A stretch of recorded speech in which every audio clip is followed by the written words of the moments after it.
అంటే మేమేమనుకుంటాను, మాకు కనిపించిన వరకే మేము చూస్తాం. సో అందుకే మరి వీడియో పెట్టారు, సెలెక్ట్ చేసేసారులే అని అనుకుంటారు. అండ్ చాలామంది ఏంటంటే ఆడియన్స్లో ఉన్నది ఎవరో తెలియదు, వీళ్ళు ఎవరెవరినో సెలెక్ట్ చేసేసారు, ఈ పాయింట్లు అంటున్నారు. బట్ నాకు కొంతమంది, మీరు కావచ్చు, కలికి కావచ్చు, కొంతమంది వర్తబుల్ క్యాండిడేట్స్ అంటే ఏదో ఒకటి చూపించుకోవడం కోసం, ఏదో సినిమాలో అన్నట్టు ఒక ఛాన్స్ అంటారు కదా, ఆ ఛాన్స్ కోసం వెయిట్ చేస్తున్నట్టు అనిపించారు. సో అంటే ఇప్పుడు మీరు బిగ్ బాస్కి వెళ్ళడానికి మెయిన్ రీజన్ ఏంటి? మెయిన్ రీజన్ అంటే ఇప్పుడు నేను కామన్ పర్సన్, నా కామన్ లైఫ్లో నుంచి Bigg Boss is very big. అలాంటి స్టేజ్ రావడం is very big for common people. అలాంటి స్టేజ్ వచ్చాక దాన్ని వదులుకోవడం అనేది అదొక పిచ్చి రీజన్స్తో చాలా మంది వదులుకుంటున్నారు. ఇప్పుడు మన లైఫ్ డిస్టర్బ్ అవుద్ది, మనకి ఈ స్ట్రెస్లో ఆ స్ట్రెస్ ఎందుకు, ఇవన్నీ రీజన్స్తో. నా ఫ్రెండ్స్ ఉన్నారు, వాళ్ళు అప్లై చేయరా నాతో అప్లై చేయంటే ఎందుకురా, మనకి మన లైఫ్ ఉంది, మనకి మన ఇంట్లో ప్రాబ్లమ్స్ ఉన్నాయి, అంటే నాకు కూడా ఉన్నాయి, నువ్వైతే పెట్టు ఫస్ట్ అని నేను అంటే చాలా మంది వినలేదు. ఆ స్టెప్ తీసుకోవడానికే స్ట్రెంగ్త్ ఉండాలి ఫస్ట్ నేను అనుకున్నాను. ఎందుకంటే నా కామన్ ఎవరైతే నా ఫ్యామిలీ ఉన్నారో, నా ఫ్యామిలీ ఫ్రెండ్స్ ఉన్నారో, దే డింట్ కమ్ ఫ్రెండ్. అక్కడ వరకు స్టెప్ వేయడమే వాళ్ళకి అవ్వలేదు. దాని తర్వాత అక్కడి నుంచి ఇన్ని స్టేజెస్ ఫామ్ అయ్యి, ఇన్ని స్టేజెస్ క్రాస్ అయ్యి అక్కడికి వచ్చాక బిగ్ బాస్ అంటే ఎందుకు అంటే ఏమంటాం, చాలా రీజన్స్ ఉంటాయి వెనక. ఒక్క రీజన్ అని అయితే ఉండదు. ఒక్క రీజన్ తోటి స్టాండ్ తీసుకుంటే ఒకటే రీజన్ పోయింది అనుకోండి, బిగ్ బాస్ వద్దనుకుంటాము. ఓకే, అంటే జనరల్గా మనీ ఆర్ ఫేమ్, ఈ రెండాట్ల కోసం ఎక్స్పెక్ట్ చేసి వెళ్తారు. సో మీరు ఈ రెండాట్లకి ఎక్కువ ప్రయారిటీ ఏది ఇస్తారు? మనీ అండి. ఎందుకంటే ఇప్పుడు నేనున్న సిచ్యువేషన్ కానీ, మా ఇంట్లో మా ఫాదర్ ఇల్లు ఉన్నారు, నాకు హాస్పిటల్ బిల్స్ ఉన్నాయి తల మీద, అవి కట్టేవి ఉన్నాయి. ఇప్పుడు at the end of the day ఫినాన్షియల్గా మనం సెట్, కామనర్స్ అయితే ఫినాన్షియల్గా కొంచెం సెట్ అవ్వడానికి వెళ్తారు. ఎందుకంటే ఇప్పుడు మనం చేసే జాబ్స్ కన్నా కొంచెం ఎక్కువ వచ్చి ఆ ఫేమ్ వస్తే ఆ ఫేమ్ని బయట ఎలా యూజ్ చేసుకోవాలి ఏంటి అన్నది తర్వాత వచ్చేది. ఫస్ట్ ఎవరైనా మనీ కోసమే వెళ్తారు. అండ్ జనరల్గా మీరు ర్యాపిడోలో ఎక్కువ తిరుగుతున్నారు, అంటే ఎక్కడికి వెళ్ళిపోయినా ఇక్కడ ఇలా ఉన్నారు కానీ బయట గుర్తుపట్టలేరు, సో డిఫరెంట్గా వెళ్తారు. అంటే ఎక్కడైనా సింపుల్గా ర్యాపిడోలో వెళ్ళిపోతున్నారు, వచ్చేస్తున్నారు, ఏంటి ఆ ధైర్యం ఎక్కడి నుండి వచ్చింది ఏంటి?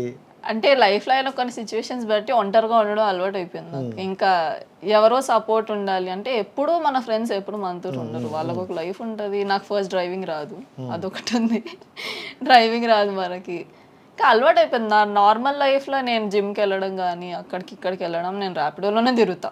That is how it is. ఇంకా దాన్ని ఇప్పుడు అగ్ని పరీక్ష జరుగుతుందని మనకి పర్సనల్ లైఫ్ మారిపోదు కదా, మన ఫినాన్షియల్ ఇష్యూస్తోని మనం ఎలా ఉంటామో అలానే ఉన్నాను నేను. సో అంటే ఫైనాన్షియల్ ఇష్యూలు అన్నారు కాబట్టి నాకు తెలిసి చాలా డౌన్లో ఉన్నారు. బట్ ఇప్పటి వరకు అంటే నేను ఈ 8th సీజన్లో కొంతమందిని నేను ట్రావెల్ అయ్యాము, వాళ్ళకి లోపలికి వెళ్ళడానికి కూడా ఒక 3 lakhs వరకు ఖర్చు అవుద్ది. తెలుసు, అది మన డ్రెస్సులు కావచ్చు, సమ్మెక్స్ కావచ్చు, ఇలా. సో ఇప్పుడు అవి పెట్టుకోవడానికి రెడీగా ఉన్నారా? ఒకవేళ ఇంకోటి పెట్టుకున్నాక కూడా ఇప్పుడు అగ్ని పరీక్షకి వెళ్ళాక రిజెక్ట్ అయ్యే ఛాన్సులు ఉన్నాయి. సో నేను నార్మల్గా ఉన్నవి క్యారీ చేస్తున్నా, God knows.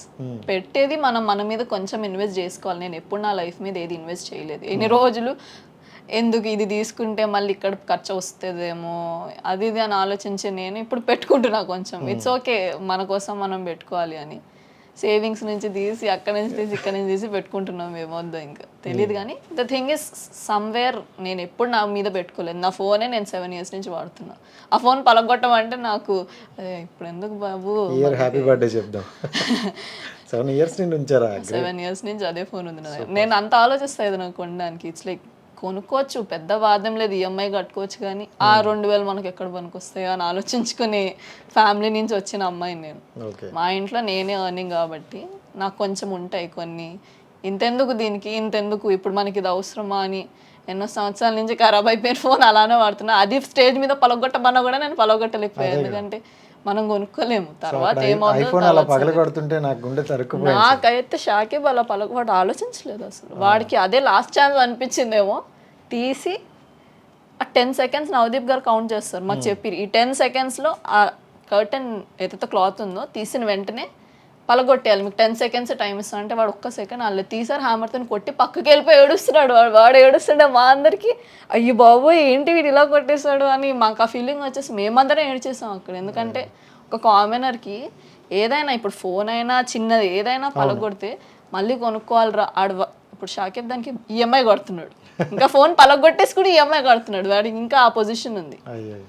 It's like somewhere commoners ఆ పాయింట్లో ఉన్నారు ఇప్పుడు. ఇన్ ఆర్ అవుట్ దానికి ఆ పాయింట్లో వస్తే ఎవరైనా ఏదైనా చేసే పొజిషన్లో ఉన్నాం.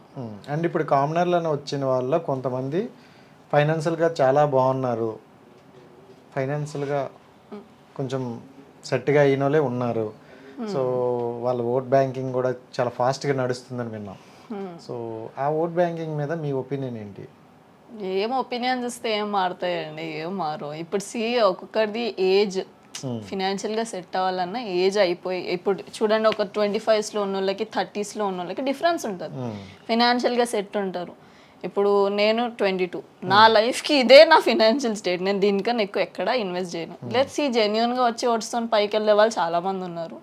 ఇంకా వేరే వేరే రూమర్స్ వస్తున్నాయి, కొంతమంది పిఆర్ చేయించుకుంటున్నారు. మనకు అంత బడ్జెట్ లేదు, మనం చేయించుకోలేము. నేను ఏదైతే చేసుకుంటున్నానో నా ఇన్స్టాగ్రామ్లో కొన్ని రీల్స్ నేను పెట్టుకుంటున్నా, అది నాకు ఎంత, నా శక్తిలో ఎంత ఉందో నేను అంత చేస్తున్నా. దేవుడు చూద్దాం, ఇంకా మనం ఎక్స్ట్రా పెట్టి ఇంకా చేయలేము. సో 22 years అంటే జనరల్గా ఎవరైనా బీటెక్ కంప్లీట్ అయ్యి జస్ట్ వచ్చే నేను డిగ్రీ అయినా బీటెక్ అయినా దగ్గర మొన్ననే అయింది నాది. సో పెద్దగా అంటే సొసైటీ గురించి పెద్దగా తెలీదు. అంటే ఇంత మెచ్యూర్డ్ అనేది ఎక్కడ వచ్చింది, ఏ సందర్భంలో మీకు? అంటే నేను 6th క్లాస్ నుంచి నేను ఏదో జాబ్ చేసుకోవడమో ఎక్కడి నుంచో ఎర్న్ చేసుకోవడమో అలవాటు అయిపోయింది నాకు. ఎందుకంటే మా అక్క అప్పుడే తను డాక్టర్ చదవడానికి వేరే కంట్రీకి వెళ్ళిపోయింది. సో మేము అనుకున్న ఖర్చు ఒకటి, దానికి వచ్చిన ఖర్చు ఇంకొకటి. ఎందుకంటే మాకు ఒకటి చెప్తారు ఇప్పుడు కన్సల్టెన్సీ వాళ్ళు కానీ, ఇంతే అవుద్దమ్మా మీరు పెట్టేయండి అని మనల్ని మాటల్లో తోసి చేసేసే వాళ్ళు ఉంటారు. ఫస్ట్ పేమెంట్లు అయిపోతాయి, అన్నీ అయిపోతాయి, ఇంకా మన దగ్గర ఏమి ఉండవు. దాని తర్వాత అక్కడి నుంచి స్టార్ట్ అవుతాయి. ఇప్పుడు ఒక ఎంబీబీఎస్ చేయాలంటే బుక్స్కే అవుద్దండి, ఒక ఇయర్ బుక్స్కే మీకు 4 లక్షలు 5 లక్షలు పెట్టుకోవాలి. అవన్నీ పెట్టుకుని మళ్ళీ మేము ఇండియాలో ఉండాలి, నేను మా అమ్మ మా డాడీ మేము ఇండియాలో ఉంటూ తనకు డబ్బులు పంపించాలి. ఇవన్నీ చేయాలంటే మా ఫాదర్కి కొంచెం తన జాబ్లో ఏదో ఇష్యూస్ అవ్వడం వల్ల తను మానేశారు. అక్కడి నుంచి ఇంకా ఫినాన్షియల్ ఇష్యూస్ అన్ని నా మీద, ఇప్పుడు ఎవరు ఉంటే ఇంట్లో వాళ్ళు చెయ్యాలి. ఆ సిచ్యువేషన్ వచ్చినప్పుడు నేను ముందుకు వచ్చి నేను చేసాను. అందుకే నాకు సిచ్యువేషన్స్ కానీ మనీ వాల్యూ కానీ ఇవన్నీ నాకు చిన్నప్పటి నుంచి చూస్తున్నా కాబట్టి తెలుసు. ఎట్ సమ్ పాయింట్ ఇంకా లైఫ్ అంటే డబ్బులు ఉండాలి భయ్య, లేకపోతే కష్టం అన్న పొజిషన్. అంటే జనరల్గా డాలియా ఒక మాట అంటారు, అంటే చాలా రోజుల్లో చాలా మంది సింపుల్గా అనే మాట, డబ్బులు ఏముందిరా కుక్కను కొడితే వచ్చేస్తాయి అంటారు. కొడితే తెలుస్తుంది కుక్క అంటే సో అంటే అలాంటి మాటలు చెప్పే వాళ్ళకి ఎలా అనిపిస్తుంది? ఎందుకంటే ఇప్పుడు ప్రతి రూపాయి మనకి ఎంత అవసరం, ఎలా సంపాదిస్తే వస్తుందో మనకు తెలుసు, దాని కష్టం వెలుగు తెలుసు. అలా సింపుల్గా మాట్లాడే వాళ్ళకి ఏం చెప్తావు? మీకు ఉన్నాయి కాబట్టి తెలియట్లేదు, మాకు లేవు కాబట్టి మాకు తెలుసు, అంతే. That's the simple equation. దానికి వాళ్ళకి ఇప్పుడు ఒకరి దగ్గర పళ్ళెం నిండా అన్నం ఉంటే వాడికి ఆకలేసినంత తిని మిగతాది వదిలేస్తాడు. పళ్ళెమే లేనోడికి అన్నం విలువ తెలుస్తుంది, సంపాదించుకుని తినేటోడికే డబ్బు విలువ తెలుస్తుంది. మేబీ వాళ్ళకు ఉన్నాయేమో, మనకు లేవు. సిచ్యువేషన్స్ గాడ్ ఎలా పెడతాడు, ఒక్కొక్కరి లైఫ్ ఒక్కొక్కలా ఉంటుంది. వాడికి అర్థం కావట్లేదు చెప్పినోడికి, అలా మాటనోడికి. అండ్ వీళ్ళు కొంతమంది డబ్బులు ఉంటేనే హ్యాపీ ఉంటాము, లేకపోతే ఏముంది డబ్బులు ఇట్స్ జస్ట్ మెటీరియల్ ఉంటేనే, మీకు మెటీరియల్ ఉంది కాబట్టి అర్థం అవ్వట్లేదు. ఒక్కొక్కరికి ఆ మెటీరియల్ లేక చాలా కష్టపడుతున్నాం లైఫ్లో. అంటే ఒక 30,000 జాబ్కి కింద మీద పడి మనం మన లైఫ్లో ఉన్న పర్సనల్ లైఫ్స్ అన్నీ వదిలేసి, మన ప్యాషన్స్ అన్నీ వదిలేసి, ఆ డబ్బుల కోసం అన్నీ వదిలేసి ఆ జాబ్ చేస్తున్నాం. అలాంటి జాబ్స్ నేను చేసి తర్వాత ఫిట్నెస్లోకి వచ్చాను. ఎందుకంటే నాకు ఒక పాయింట్లో ఈ జాబ్ మనం చేయలేము, మనకి ఫినాన్షియల్గా ఎంత లోలో ఉన్నా కొన్ని జాబ్స్ మనం మనస్ఫూర్తిగా చేయలేము. అలాంటి జాబ్స్ వదిలేసి నేను లాస్ట్కి ఫిట్నెస్ గురించి నేర్చుకోవడానికి కూడా నా డబ్బులు నేనే కట్టుకున్నాను. కోర్సెస్ చేయడం కానీ, లేకపోతే దాని గురించి డిగ్రీస్ ఉంటాయి ఫిట్నెస్ గురించి, అవన్నీ చదవడానికి. ఆబ్వియస్లీ చేయకుండా ఎందుకంటే చాలా మంది ఈ మధ్యన తెలిసిందే కదా.